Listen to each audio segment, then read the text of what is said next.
received head injuries. The incident happened in Compton, where on Thursday, another officer-involved shooting took place. Agents of the Sheriff's Department shot and killed a man who fired on them as they attempted to serve a search warrant.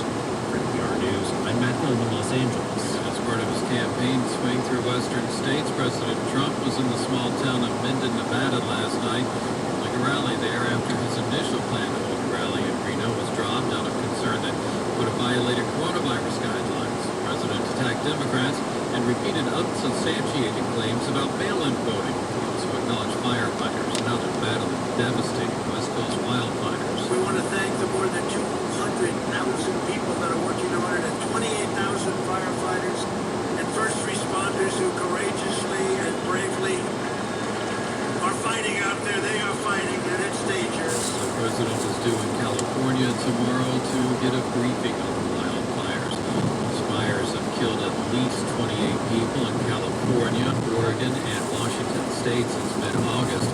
Much of the West Coast is dealing with dangerous smoke and hazardous air quality. As David Hyde from member station KUOW in Seattle reports. Over the past few days, a thick yellow haze has crept into Seattle.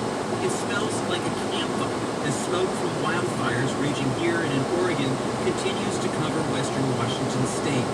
People with asthma and other health conditions are feeling the effects. Public health officials are telling people to avoid exercise and to stay indoors. They're also encouraging people to use air purifiers. But with many stores sold out, some people are making their own, taping HEPA filters to the back of box fans and trying to find some relief. The National Weather Service expects conditions to start to improve early in the week. For NPR News, I'm David Hyde. People in Bermuda are being urged to take measures to protect life and property as Hurricane Paulette approaches. And Louisiana's governor has declared a state of emergency. Tropical storm Sally is expected to strengthen into a hurricane as it moves through the Gulf of Mexico. And you're listening to NPR News. Today's elections in Russia are being closely watched as a test of the ruling United Russia Party following the suspected poisoning last month of opposition leader Alexei Navalny.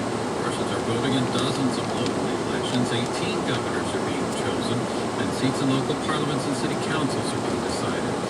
For the first time since its founding more than 6 decades ago, Latin America's premier development funding bank will be led by someone not from Latin America. NPR's Carrie Kahn reports the Trump administration's controversial candidate, a U.S. citizen, won the election. Mauricio Claver Carone, a 45-year-old Cuban-American lawyer from Miami, will become the president of the Inter-American Development Bank beginning next month.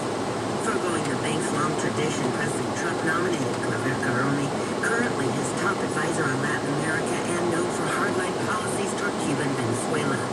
The nomination angered prominent leaders in Latin America who called for a postponement of the vote. Others tried to organize a boycott of the election. In the end, Claver Carone won more than 60% of the vote. His promise to strengthen the bank, which funds $12 billion in projects annually and will be critical to Latin America's economic recovery from the coronavirus pandemic. Carrie Kahn, NPR News, Mexico City.